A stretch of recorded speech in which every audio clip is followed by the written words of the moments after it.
My lord, he is my saviour.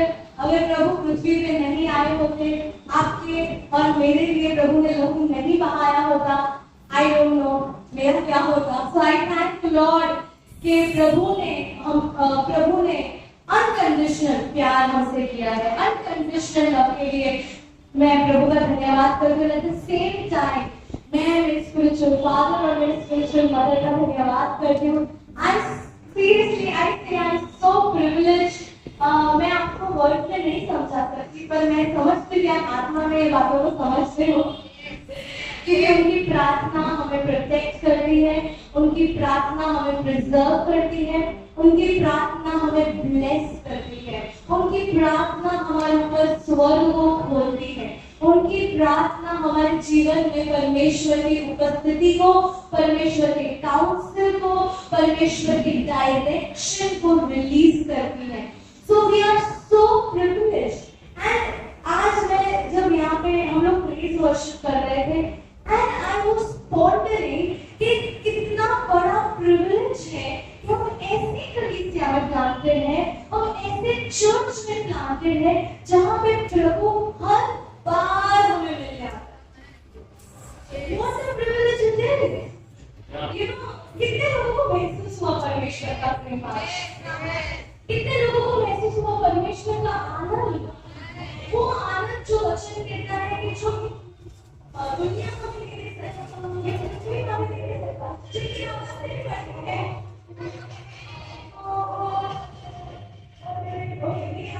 ये आवाज़ नहीं करती है।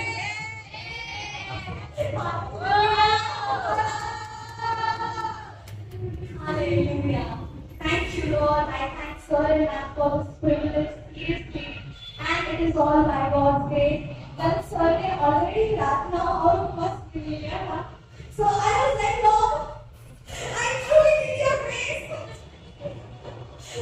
So पापा ने सब कुछ, I'm like, पापा, yes पापा, आपने वो क्रस्ट पर डिलीवर कर दिया, इम्पार्ट कर दिया है. Now I need grace to share with you guys today's word. But yes, अगर हमारे अनुभव ने रिलीज किया है और अगर परमेश्वर ने रिलीज किया है, there is something. So I believe that, and I thank the Lord for His wonderful grace. You know, Bible कहता है, पौलुस कहता है, मैं परमेश्वर का अनुग्रह, उसने वो काम किया है. I thank the Lord. Okay, आज का वचन भी प्रेयर पे है। प्रेयर वो एक बहुत ही महत्वपूर्ण चाबी है, बहुत ही महत्वपूर्ण चाबी है परमेश्वर की इच्छा जानने के लिए। बहुत ही महत्वपूर्ण चाबी है परमेश्वर की इच्छा को जान के उसमें चलने के लिए, राइट। सो मैं प्रेयर और परमेश्वर की इच्छा, राइट, आज उस चीज पे मैं फोकस करना चाहती हूँ, या उस चीज के लिए सर मैम ने मुझे असाइन किया है। So before we go into that, before हम समझे कि प्रार्थना कैसे परमेश्वर की इच्छा में हमें रिलीज कर जाता, before I go into that, I want to know कितने लोगों को परमेश्वर की इच्छा में चलना है? Yes, right. परमेश्वर कभी भी हमारे लिए दुख, कभी भी हमारे लिए लैक, कभी भी स्ट्रगल, कभी भी अंधकार की बातें परमेश्वर की इच्छा नहीं है। पर परमेश्वर की इच्छा वो भरपूरी है, वो अनंत जीवन है, वो स्वर्गीय जीवन है, वो राज्य की विरासत है, वो राज्य का खजाना है, वो राज्य की आशीष है और परमेश्वर का खुद का प्रेम है, राइट। तो वो परमेश्वर की इच्छा है और वो इच्छा में आज हम चलना चाहते हैं। बाइबल कहता है कि वचन संहिता 149 में लिखा है कि तेरे जीवन के दिन वो पुस्तक में लिखे गए हैं, वो परमेश्वर की पुस्तक में। तो वो इच्छा है जो परमेश्वर की पुस्तक में ऑलरेडी है। आपके जीवन के दिन जो ये पृथ्वी पे है, वो पुस्तक में परमेश्वर ने ऑलरेडी लिखे हुए हैं। और उस इच्छा को समझना, उस इच्छा को जानना और उस इच्छा में चलने के लिए प्रार्थना एक बहुत ही महत्वपूर्ण चाबी है। तो हम ये समझने से पहले कि प्रार्थना परमेश्वर की इच्छा को जन्म देती है, वो समझने से पहले किस तरह से हम एक इफेक्टिव प्रेयर कर सकते हैं। क्या वो टूल्स है, क्या वो चाबियां हैं जिससे हमारी प्रार्थना वो बलपूर्वक हो, है ना। बाइबल हमें कहता है, लास्ट टाइम भी हमने देखा था कि the effective prayer, right, the prayer of the righteous is effective, right. वो प्रार्थना कौन सी प्रार्थना है जो इफेक्टिव रहती है, जो बलपूर्वक होती है, जो सब चीजों को तोड़ फोड़ देती है, जो स्वर्ग को नीचे लाती है। वो प्रार्थना में जाने के लिए हमें हमें किस तरह, हमें किस बातों का ध्यान रखना पड़ता है। सबसे पहले हम देखते हैं वो चीज मत्ती 6 और उसके 10 में बहुत क्लियर लिखा है कि जब डिसाइपल्स, जब चेले परमेश्वर के पास आए तो परमेश्वर ने उनको कौन सी प्रार्थना सिखाई। आपको सबको पता है कि हेवनली फादर, वो वाली प्रार्थना करने, वो आकाश में हमारे पिता, वो प्रार्थना उनको सिखाई। पर उसमें पहली लाइन क्या थी? उसमें पहली लाइन क्या थी कि जैसे स्वर्ग में वैसे पृथ्वी पर की इच्छा पूरी होने पाए। प्रेयर, एक प्रार्थना, वो प्रार्थना परमेश्वर की इच्छा को जवाब नहीं ला सकती, या एक प्रार्थना उत्तर नहीं ला सकती जब तक वो प्रार्थना परमेश्वर की इच्छा में ना हो। A prayer that is not in the will of God, understand me? ऐसी, इसका मतलब ऐसी प्रार्थनाएं भी होती है जो मैं आगे समझाऊंगा, राइट। बट वो ही प्रार्थना आपका उत्तर स्वर्ग से नीचे ला सकती है जो प्रार्थना परमेश्वर की इच्छा में की गई है। और उसके लिए हम पढ़ेंगे यूहन्ना 15 उसका 7। यूहन्ना 15 उसका 7 हम पढ़ेंगे।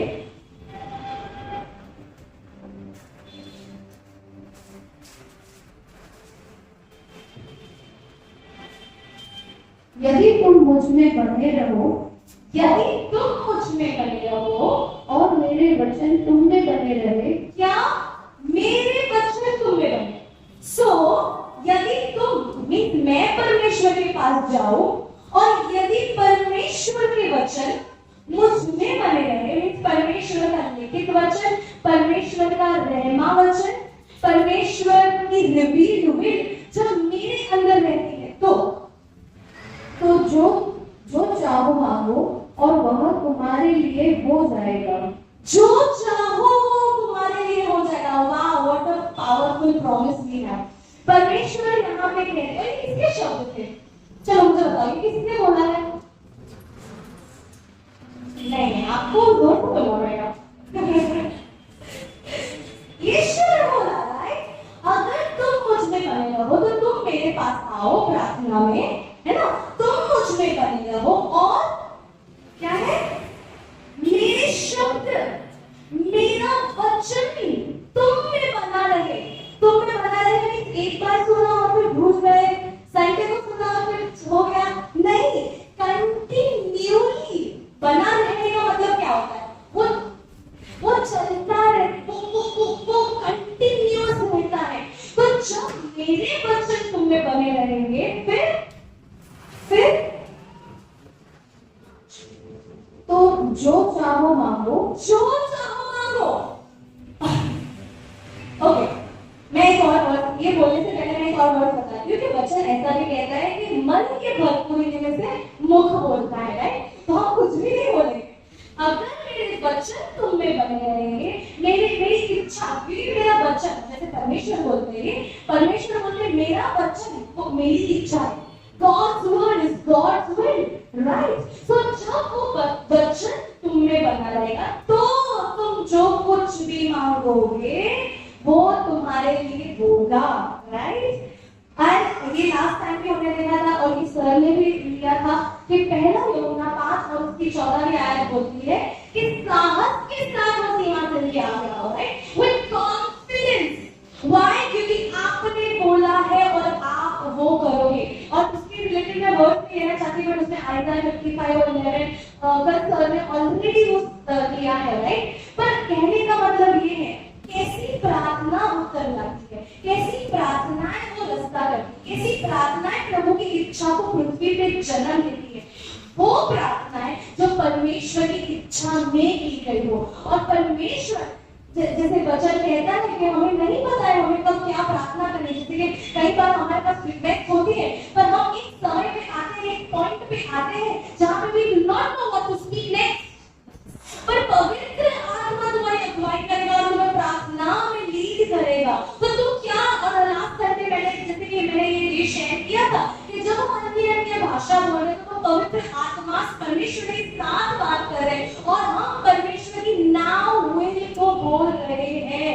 तो जब मेरे हृदय के अंदर वचन होगा और जब मेरे हृदय के अंदर भरपूरी में वचन होगा, वो भरपूरी वाला वचन प्रार्थना में मेरे मुख से बाहर आएगा और वो प्रार्थना उत्तर जाती है।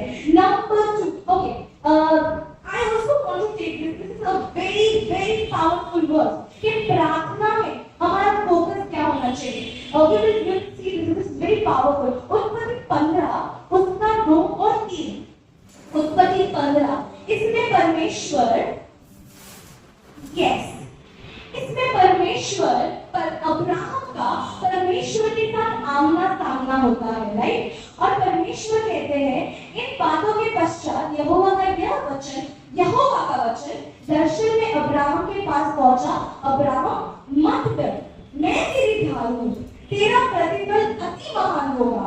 और अब्राहम ने क्या कहा? हे प्रभु यहोवा, तू मुझे क्या देगा? मैं तो निर्वंश हूँ और मेरे घर का उत्तराधिकारी दमिश्क का एलीआजर होगा।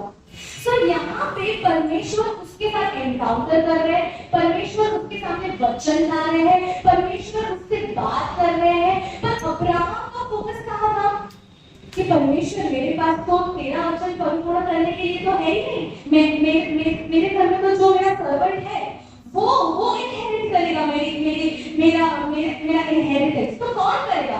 तब परमेश्वर ने क्या कहा? और अब्राहम ने कहा इसलिए कि तूने मुझे कोई संतान नहीं दी है। अब्राहम की नजर जा रही थी जो नहीं है उस पे, मेरे पास ये नहीं है। ओके, हो सकता है कि हम प्रेयर में जाए हमारे पास रिस्पेक्ट और वो चीज हमारे पास कम ना हो। तूने मुझे संतान नहीं दी है, मेरे घर में उत्पन्न एक जन मेरा उत्तराधिकारी होगा। तब देखो यहोवा का वचन उसके पास पहुंचा, ये मनुष्य तेरा उत्तराधिकारी न होगा, परंतु जो तुझसे उत्पन्न होगा वही तेरा उत्तराधिकारी होगा। और बाहर ले जाकर उसने उससे कहा, अब आकाश की ओर देख और यदि गिन सके तो तारों को गिन। फिर उसने कहा तेरा वंश भी ऐसा ही होगा। हालेलुया। अब्राहम का ध्यान उसकी तकलीफ में था, अब्राहम के ध्यान उसके पास जो प्रॉमिस नहीं थी उस पे था। पर परमेश्वर का वचन, जब ये वचन मेरे पास आता है, जब मैं ये वचन से मेरे हृदय को भरती हूँ, तब मेरा ध्यान वो अर्थली बातों में नहीं रहता पर स्वर्गीय बातों पे जाता है। इसीलिए जब हम प्रार्थना करते हैं तो हमारा हृदय वचन से भरा होना बहुत जरूरी है, क्योंकि हम ऐसा हो सकता है हम प्रार्थना कर रहे हैं पर हम चिंता में प्रार्थना कर रहे हैं, हम प्रार्थना कर रहे हैं पर हमारा ध्यान तो प्रॉब्लम की ओर ही है। तो उस चीज को जब अब्राहम फेस कर रहा था तो परमेश्वर का ध्यान वचन की ओर, उसकी प्रॉमिस की ओर ले गया। इसीलिए हमारा वचन से भरे रहना बहुत जरूरी है।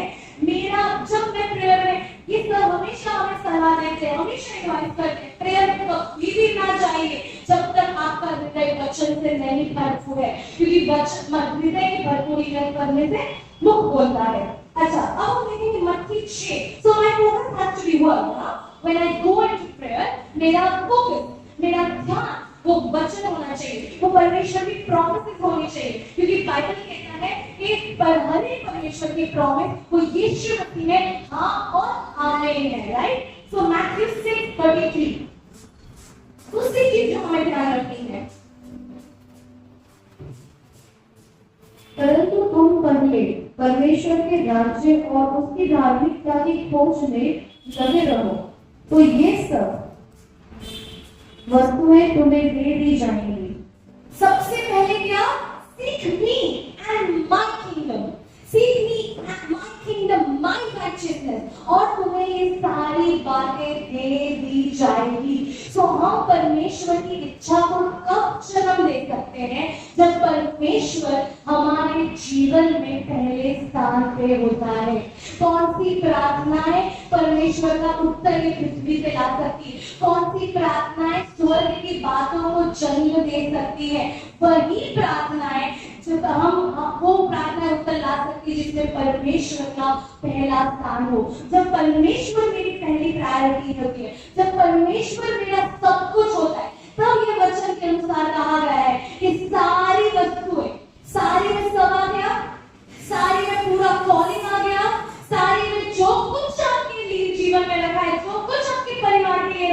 अगर साल्वेशन आपके परिवार के लिए रखा है, वो भी आ गया, आशीष आ गई। हर एक बात जो हम सोच सकते हैं, वो सारी बातें हमारे जीवन में जन्म लेती है जब हम परमेश्वर को पहला स्थान देते हैं। मेरी प्रार्थना का बलपूर्वक मेरी प्रार्थना कब इफेक्टिव होती है? When is my prayer an effective prayer? जब मैं प्रार्थना में वो हृदय से जाती हूँ कि yes lord you are my king, yes lord आप मेरे राजा हो, हाँ प्रभु आप मेरे मालिक हो। मालिक का मतलब क्या होता है? आप मुझे बताइए। So always understand this. मालिक क्या, कौन होता है मालिक? मालिक का मतलब क्या होता है? Who is everything? सब कुछ। तो मालिक का मतलब ये है कि मैं उस पे निर्भर हूँ। हालेलुया। मैं प्रार्थना में किस एटीट्यूड से जाती हूँ, मैं किस हृदय से जाती हूँ कि प्रभु आप मेरे मालिक हो, मेरा स्रोत, मेरा सोर्स हो, मैं खुद नहीं हूँ, मेरा स्रोत मेरा लॉजिक नहीं है, पर मेरा स्रोत आप हो परमेश्वर, आप मेरे राजा हो, आपने लहू बहाया है, आप सब चीज के योग्य हो। जब मैं वो हृदय से जाती हूँ तब मेरी प्रार्थना इफेक्टिव प्रार्थना होती है। और ये दोनों वर्सेस, ये वर्स से हमने ये भी समझा था कि 6:33 से हमने ये भी समझा कि सीक माय किंगडम, इसका मतलब है जब मैं प्रार्थना में जाती हूँ तब मैं खुद की इच्छा को लेके नहीं जाती, मैं सेल्फ एजेंडा से नहीं जाती मुझे ये करना है, मुझे ये चाहिए, मुझे नहीं, राजा मैं यहाँ हूँ, राजा मैं आपके लिए हूँ, मालिक मैं, आप जो मुझसे बात करना चाहते हैं आप वो मुझसे बात करिए। जब मैं वो एटीट्यूड से, सी बहुत जरूरी है।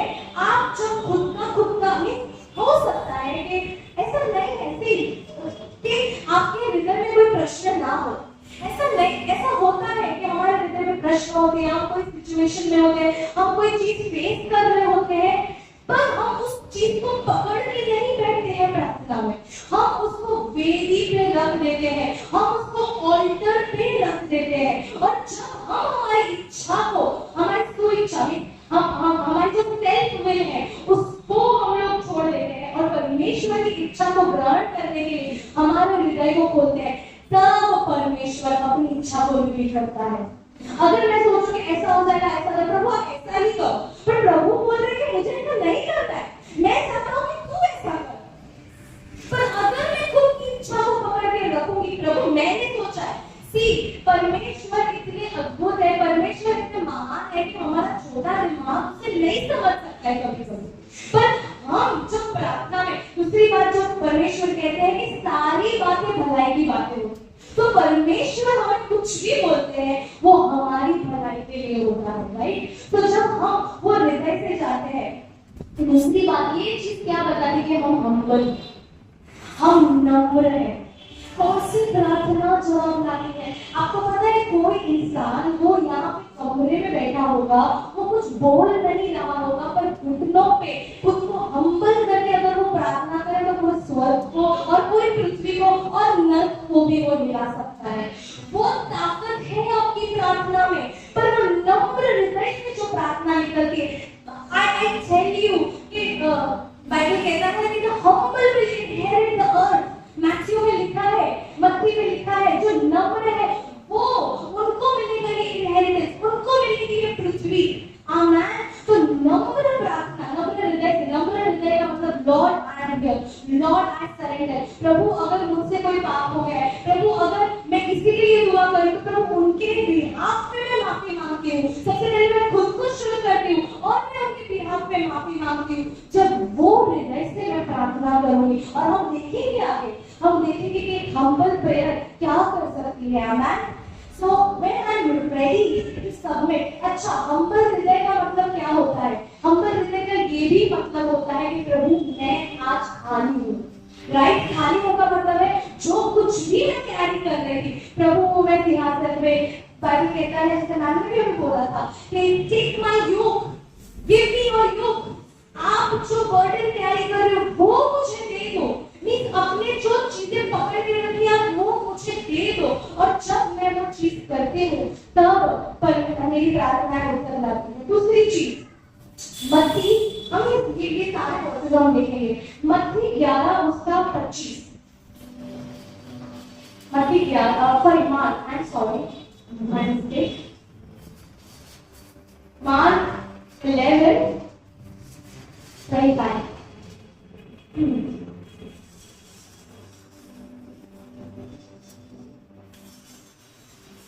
और जब कभी तुम खड़े होकर प्रार्थना करो तो यदि तुम्हारे मन में किसी के प्रति कुछ विरोध है तो क्षमा करो, जिससे कि तुम्हारा पिता जो स्वर्ग में है तुम्हारे भी अपराध क्षमा करे।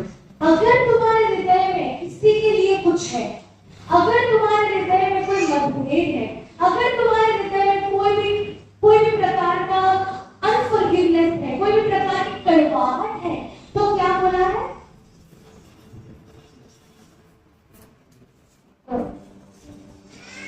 क्षमा करो। तो उसे क्षमा करो। ओके, अभी हम एक और वर्ड देखेंगे, हम तीनों वर्ड देखना चाहते हैं, तो this is extremely important. First Timothy 2:8, first Timothy 2:8। आज हम बच्चों लोगों से कुछ बातों को समझना चाहते हैं, so I might take few verses. Yes. तो पहला टिमोथी, इसीलिए मैं चाहता हूँ कि हर स्थान पर पुरुष बिना क्रोध और विवाद के पवित्र हाथों को उठाकर प्रार्थना करे। बिना क्रोध और विवाद, बिना क्रोध और विवाद के कैसे हाथ? पवित्र हाथ। सो मेरा वेसल कब पवित्र रहता है? जब ये सारी बातों को मैं ऑल्टर पे सरेंडर कर देती हूँ तब। और मत्ती 5 और उसका 23 और 24 ये कहता है, इसीलिए यदि अपनी भेंट वेदी पर लाए और वहां कुछ स्मरण आए कि मेरे भाई को मुझसे कोई शिकायत है, तो अपनी भेंट वेदी के सामने छोड़ दे, अपनी भेंट को वेदी के सामने छोड़ दे और जाके पहले अपने भाई से मेल कर ले, तब आकर अपनी भेंट को चढ़ाना। तो कैसी प्रार्थनाएं वो ला सके? आपको पता है, जब मेरा हृदय ये सारी बातों से वो क्लटर्ड होता है, सारी बातें जैसे कि अनफॉरगिवनेस, बिटरनेस, मैलिस, कवटसनेस, जलन करना, झूठ, वो सारी बातें, या किसी के लिए मतभेद रखना, किसी के लिए कड़वाहट रखना, जब ये सारी बातें मेरे हृदय में होती हैं, तो पवित्र आत्मा वहां नहीं बह सकता है। इन बातों की वजह से मैं मेरे वेसल को अनहोली कर सकती हूँ। That is the reason जब हम प्रार्थना, जब परमेश्वर बोलते हैं कि तू अपनी भेंट को रख, मैं मानता हूँ कि तू भेंट चढ़ाने आया है मुझे, पर पहले अपनी भेंट को बाजू में रख और जाके अपने भाई के साथ मेल कर और उसे माफ कर। Means clear the account, clear your vessel। जब हम प्रार्थना में जाते हैं सबसे पहले, और मैं आपको मेरी खुद की गवाही दे रही हूँ कि जब मैं ये सारी बातों को मेरे हृदय में रखती हूँ, मैं परमेश्वर की आवाज को नहीं सुन सकती हूँ, क्योंकि जब मैं ये बातों को हृदय में रखती हूँ तब मैं पवित्र आत्मा को खेदित करती हूँ। और बाइबल में क्या लिखा है? जैसे मैंने तेरे अपराधों को माफ किया है, वैसे तू भी माफ कर, और अगर तू माफ नहीं करेगा तो मैं भी तुझे माफ नहीं करूंगा। बहुत जरूरी है कि हम हमारे वेसल को क्लियर करें। हम जो कुछ भी है, और बहुत सारे क्लियरली देखो पॉल ने बोला कि पवित्र जन लोग, मैं चाहता हूँ हर जगह लोग अपने पवित्र हाथों को ऊपर करें, पर क्रोध और मतभेद के बगैर। जब मैं ये चीजों को करती हूँ तो इसका अर्थ क्या है?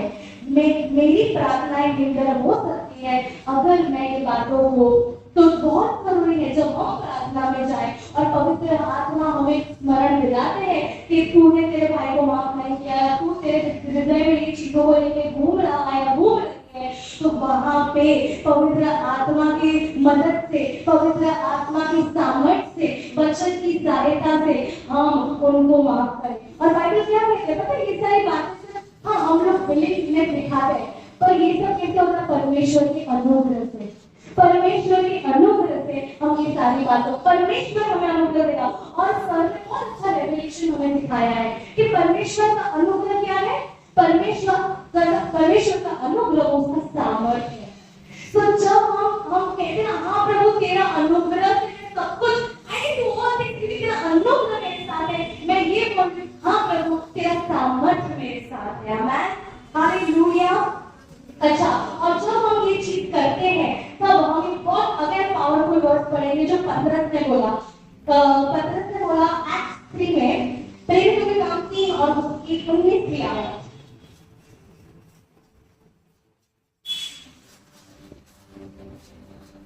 13 और 13 और उसकी 19। इसीलिए पश्चाताप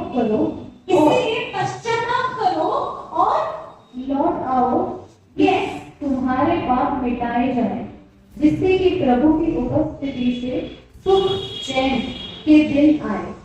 परमेश्वर की उपस्थिति से सुख चैन, इंग्लिश में बहुत अच्छा लिखा है, times of refreshing, times of refreshing. वो परमेश्वर की उपस्थिति में से ताजगी, वो परमेश्वर की उपस्थिति में से जीवन, वो तब आता है जब हम ये सारी बातों को ऑल्टर पे रख देते हैं। हम हमारे हृदय को साफ, बहुत जरूरी है, बहुत जरूरी है हमारा हृदय वो राइट पोजीशन में हो जब हम प्रार्थना करने जाए, राइट?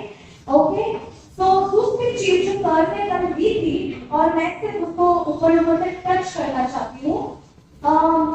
मैथ्यू 21 का 22 सारी वर्सेस नहीं देखेंगे, मैं सिर्फ टच करना चाहती हूँ उसको। ये सर ने ऑलरेडी तो बहुत अच्छी तरह से समझाया है।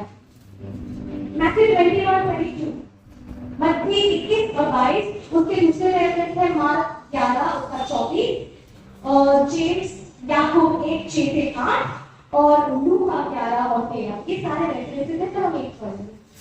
मत्ती 1 और जो कुछ तुम प्रार्थना में विश्वास से मांगोगे वह तुम्हें मिलेगा।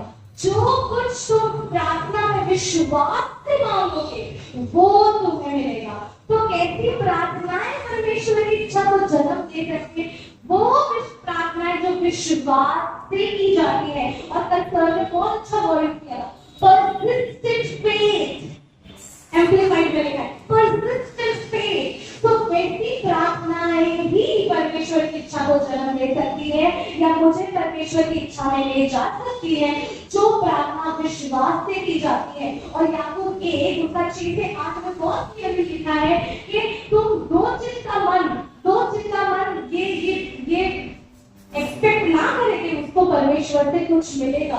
तो डबल माइंडेडनेस से प्रार्थना जवाब नहीं ला सकती है। मेरा हृदय वो विश्वास से भरा होना जरूरी है और मेरा हृदय विश्वास से तब भरेगा जब मेरे हृदय में वचन होगा। और बहुत सुपर एक और वर्ड है जिसे पढ़ेंगे नहीं, पर लूका 11:13 में लिखा गया है कि अगर एक बाप जो ईवल है तो भी अपने बच्चों को सब कुछ देता है, तो आप सोचो आपका स्वर्गीय पिता आपको कितना हद तक पवित्र आत्मा देगा। Hallelujah. Isn't this a big comfort? कि परमेश्वर बोलते सोचो कि अगर एक पिता जो अर्थली है, जो पाप का जो अर्थ का है, वो अपने बच्चों को सब देता है, तो आपका स्वर्गीय पिता आपको कितना कुछ देगा। क्या क्या क्या क्या क्या परमेश्वर ने हमसे बाकी रखा? उसका अपना इकलौता पुत्र भी हमें हमारे लिए दे दिया। तो परमेश्वर क्यों चाहेंगे कि उनकी इच्छा यहाँ पे रुके? पर परमेश्वर को वैसे व्यक्ति चाहिए जो प्रार्थना में जाके उनकी इच्छा को जन्म दे सकते हैं। आमेन। ओके, तो आफ्टर दिस, ओके, तो हम लोगों ने 5 चीजों को देखी है। परमेश्वर का वचन मेरे हृदय में होना चाहिए, परमेश्वर की इच्छा मुझे पता होनी चाहिए। दूसरी बात, परमेश्वर मेरी पहली प्रायोरिटी होना चाहिए, परमेश्वर मेरा राजा होना चाहिए, मेरा मालिक आज होना चाहिए। तीसरी बात हमने देखी कि मेरी इच्छा नहीं पर प्रभु तेरी इच्छा, जो गेत्सेमानी में भी परमेश्वर ने प्रार्थना की थी। चौथी बात, मेरा हृदय क्लीन होना चाहिए, मेरा हृदय शुद्ध होना चाहिए बाय रिपेंटेंस। और पांचवी बात कि मेरा हृदय विश्वास से भरपूर होना चाहिए। अब हम देखेंगे कि प्रार्थना किस तरह से परमेश्वर की इच्छा को जन्म देती है। अभी ये प्रार्थना नहीं है जिसके लिए हमने फॉर एग्जांपल कि हमने किसी के लिए दुआ की और उसको हीलिंग मिली, राइट? चलते हैं। पर ये प्रार्थना की हम बात कर रहे हैं और आज देखना चाहते हैं, जो प्रार्थना जन्म देती है, it gives birth to the will of God, right? So कैसी प्रार्थना, आई नो ये समझ में नहीं देखी है, but still I'm going to share with you one another account, right? So कैसी प्रार्थना परमेश्वर की इच्छा को जन्म देती है? persistent prayer, लगातार करने वाली प्रार्थना। इसका पार्ट 2 भी है जो मैं इसके बाद समझाऊंगी। persistent prayer परमेश्वर की इच्छा को जन्म देती है। आज प्रार्थना की, एक महीने बाद वापस प्रार्थना की, आज प्रार्थना की, छोड़ दिया, या कुछ हो नहीं रहा है, कुछ दिख नहीं रहा है, छोड़ दिया। दृश्यमान में कुछ नहीं, दृश्यमान आत्मिक जगत में तो होता है, हम प्रार्थना करते हैं, पर दृश्यमान में मुझे कुछ दिख नहीं रहा, इसलिए मैंने छोड़ दिया। नो, ऐसी प्रार्थना ही प्रभु की इच्छा को जन्म दे सकती है जो पर्सिस्टेंट हो, जो हिंदी में क्या बोलते हैं, निरंतर करने वाली प्रार्थना। निरंतर जो प्रार्थना की जाती है वो प्रार्थना परमेश्वर की इच्छा को जन्म देती है। और उसके लिए हम देखेंगे उत्पत्ति 32 उसका 22 से 32, हम पूरा नहीं देखेंगे, पर यहाँ पे हम याकूब की बात करते हैं, Jacob, right? Jacob, Abraham, Isaac, Jacob, the fathers, our forefathers, and वो फेथ की लिनिएज कैरी करने वाला जेकब, राइट? जेकब, अगर मैं फटाफट आपको ये इंसिडेंट बताती हूँ, वर्बली हम पूरा नहीं पढ़ेंगे। जेकब एक ऐसा, अच्छा जेकब किसका बेटा था? चलो कहिए किसका बेटा था जेकब? अरे आप लोगों ने सिर्फ वही है, कम ऑन, आइजैक, यस, इसहाक का बेटा। इसहाक और कौन? उसकी मम्मा कौन थी? चलो मैं चेक कर रही हूँ। हाँ, रेबेका, बच्चा जवाब दे रहे हैं।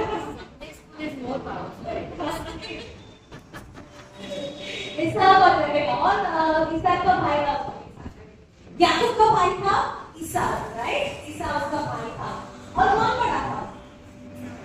ईसाऊ बड़ा था। देखिए मैं प्रोफेशन से टीचर हूँ, मुझे थोड़ा कुछ अच्छा लगता है, मुझे पता चलता है कितने लोग अटेंटिव है, मैं ये क्लास में करती हूँ। तो उसका भाई वो ईसाऊ था, राइट? उसका भाई ईसाऊ था, और जेकब, जेकब का मतलब आपको पता चला किसको आशीष मिली? पहले बड़ा भाई ईसाऊ था, पर आशीष किसको मिली थी? याकूब को। पर याकूब ने कैसे किया था आशीष? छल से, है ना?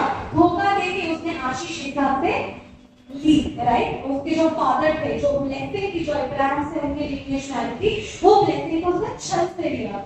सो जेकब, अच्छा जेकब का मतलब हिब्रू में ये होता है एड़ी पकड़ने वाला या छल से जगह ले लेने वाला।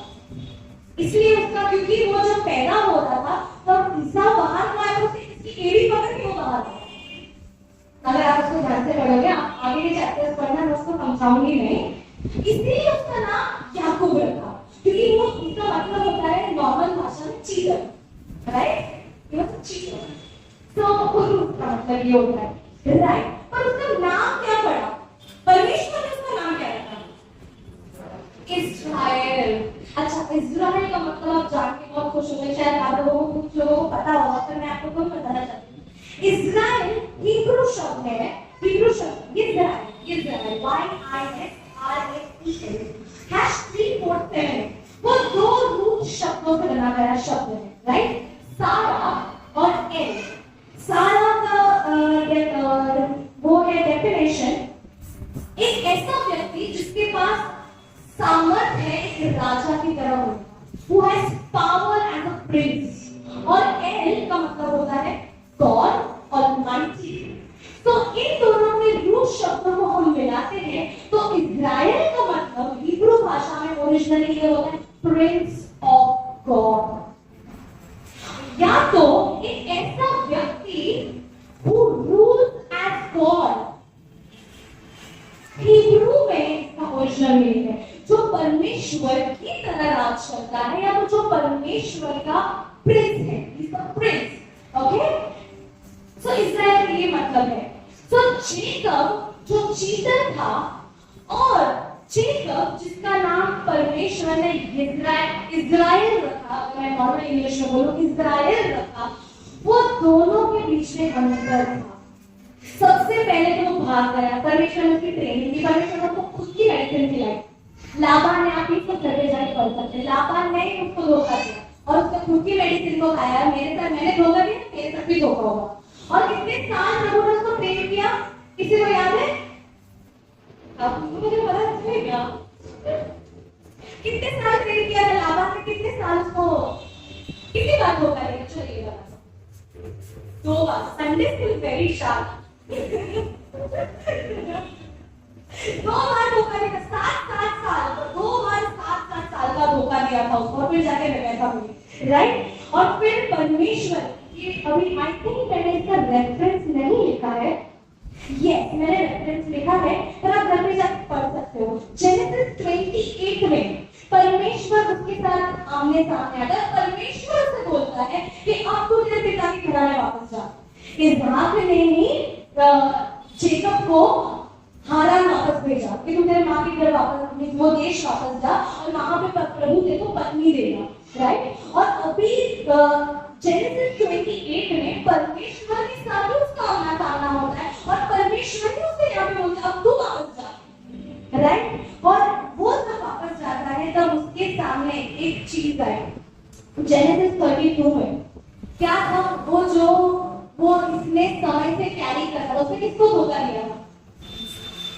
ईसाऊ को धोखा दिया था। और वो ब्लेसिंग जो इस्राएल की और याकूब के बीच में, वो ब्लेसिंग तक पहुंचने के लिए, और यहाँ पे याकूब जो खड़ा है, तो मुझे पता है कि मेरे पिता ने मुझसे ब्लेसिंग रिलीज कर दी है, पर वो अभी तक विजिबल में नहीं है। वो दोनों के बीच में उसका वो इंसिडेंट था, उसका वो किसे कहते हैं, I would say that incident जो जहां पे उसने ईसाऊ को धोखा दिया था और वहां पे उसको क्लियर करना था, राइट? और यहाँ पे उसको प्रॉमिस है कि अच्छा, I know I am going a little bit deeper in this, but मैं समझाना चाहती हूँ आपको। यहाँ पे याकूब पे परमेश्वर ने ब्लेसिंग रिलीज कर दी थी ईसाक के द्वारा। कितने लोगों को पता है कि याकूब पे ब्लेसिंग रिलीज हो चुकी थी ईसाक के द्वारा? हुई थी कि नहीं? इसलिए तो उसने ईसाक के भाग गया वो घर छोड़ के, राइट? उसके माता पिता ने बोला तू चला जा यहाँ, बट उसकी ब्लेसिंग विजिबल में नहीं आई थी। That blessing came into visible जब Genesis 32 में he wrestled with God। जब उसने, अब हम उसको नए टेस्टमेंट से देखें कि वहां पे 32 में ऐसा लिखा है, वो जगह का नाम पनिएल है। पनिएल का मतलब क्या होता है? Face of God. पनिएल का मतलब होता है परमेश्वर का चेहरा। तो परमेश्वर के साथ आमने सामने आया था। आमने सामने हम परमेश्वर के साथ कब आते? जब हम प्रार्थना में होते हैं। जब हम प्रार्थना में परमेश्वर के साथ आमने सामने आते हैं और उसने परमेश्वर ने उसको बोला कि क्या चाहिए तुझे, तो उसने क्या बोला पता है परमेश्वर को? कि मैं, परमेश्वर बोलते चल बोर हो गया, मुझे जाने दे, मुझे जाने दे। पर वो बोला नहीं, जब तक तू मुझे आशीर्वाद नहीं करेगा, जब तक तू मुझे आशीर्वाद नहीं देगा, तब तक मैं तुझे नहीं जाने दूंगा। ये प्रॉमिस मेरी है, ये इच्छा मेरी है, मुझ पे रिलीज हो चुका है और तू मुझे आशीष दे, तब मैं तुझे जाने दूंगा। हम प्रार्थना में कैसे खड़े हो जाते हैं? हम प्रार्थना में कहते परमेश्वर जब तक तू इंडिया में रिवाइवल नहीं आएगा, जब तक तू मेरे देश में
और जब उसने देखा कि मैं उस पर प्रबल नहीं होता, तो उसने उसकी जान की नस को छुआ।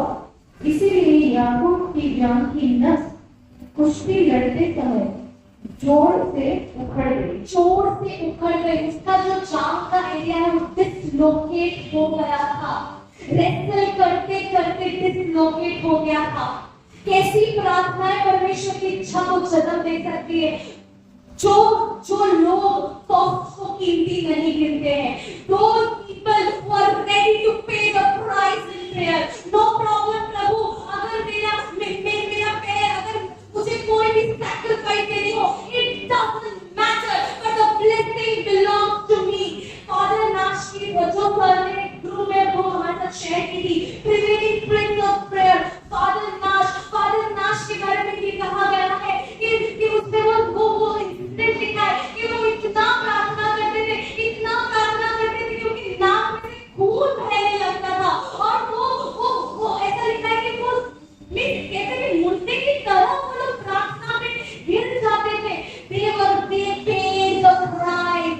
जो प्रार्थना के व्यक्ति होते हैं वो उनको जो दिखता है परमेश्वर तुमने कहा है, it doesn't matter मुझे मेरा घराना छोड़ना है, it doesn't matter मुझे मेरा क्रूस उठाना है, it doesn't matter मुझे यीशु की तरह वो प्याला पीना है जो मैं नहीं पीना चाहती, पर परमेश्वर तेरी इच्छा, तेरी योजना ये पृथ्वी पे जन्म ले। अगर मेरी प्रार्थना से ये देश बच सकता है, अगर मेरा जीवन बलिदान करने से ये देश बच सकता है, Lord, I am ready to take it।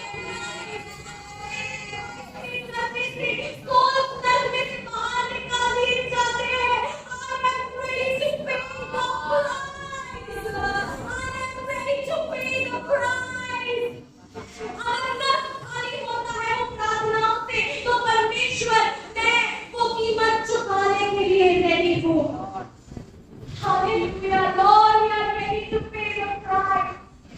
We are ready to pay the price, Lord. We are ready. Hallelujah.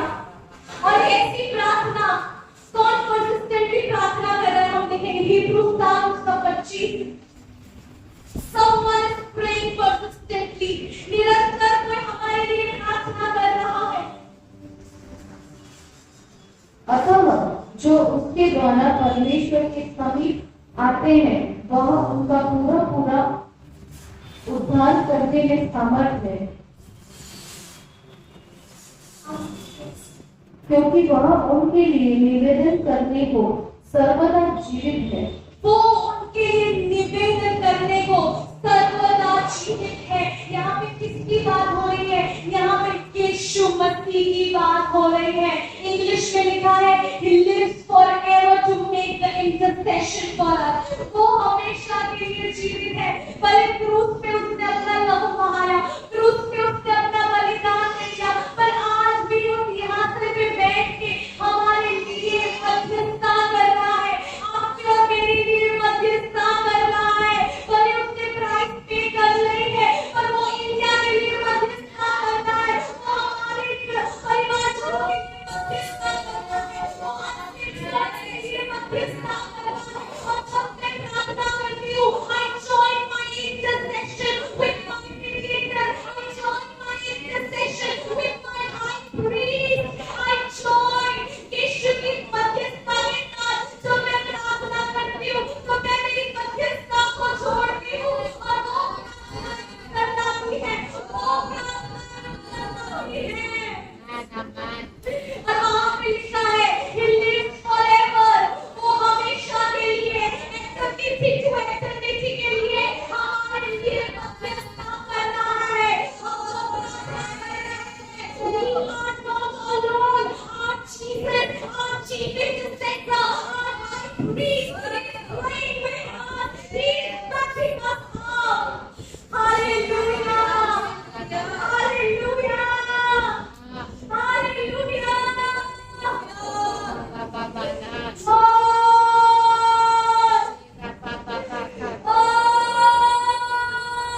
Sore papa papa sore,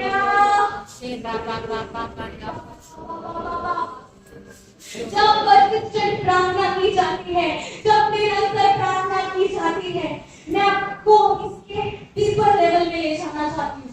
जब हम निरंतर प्रार्थना करते हैं और हम लंबे समय तक प्रार्थना करते हैं, एक्सटेंडेड टाइम तक प्रार्थना करते हैं, हमारी प्रार्थना वो सिर्फ 15 मिनट या आधे घंटे या 1 घंटे ऐसी नहीं, पर ऐसी प्रार्थना जो बोझ से लदी हुई है, जिसकी ऐसी प्रार्थना जिसके लिए समय कोई लिमिट नहीं है, जब हम वो प्रार्थनाएं करते हैं तब हम महिमा की एक रेल में से दूसरे रेल में जाते हैं, हम ग्लोरी में डीपर जाते हैं। और ये मेरी खुद की गवाही है, जब हमारे 40 दिन के पास हो रहे थे एंड सर खुद भी ये चीज में डीपर जा रहे थे, एंड यू नो उन्होंने हमें एक ऑडियो दिया था कि आप लोग ज्यादा जितनी प्रार्थना करो उससे ज्यादा प्रार्थना करो, अगर 1 घंटा तो 2 घंटा 3 घंटा जितना भी आप कर सको करो।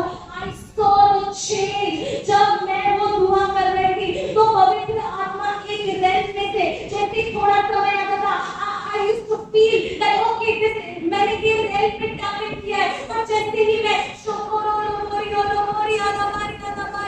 जैसे ही निरंतर प्रार्थना लंबे समय